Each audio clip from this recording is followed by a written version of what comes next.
11, kuhakikisha kukosekana kwa uwazi wa waangalizi wa kimataifa EU, UN na vyombo vya habari vya kimataifa kama vile CNN, BBC, DW na Al Jazeera.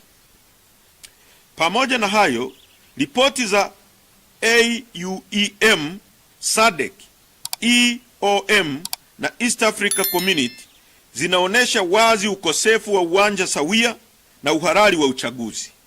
Mambo yote haya yaliainishwa hapo juu yanaimarisha msimamo wa Chadema kuendelea kudai mabadiliko makubwa ya kikatiba, kisheria na kitaasisi ili hatimaye Tanzania iweze kuendesha shughuli zilizo huru, chaguzi zilizo huru, za haki na zinazoaminika mbele ya macho ya Watanzania na jumuiya za kimataifa kwa ujumla.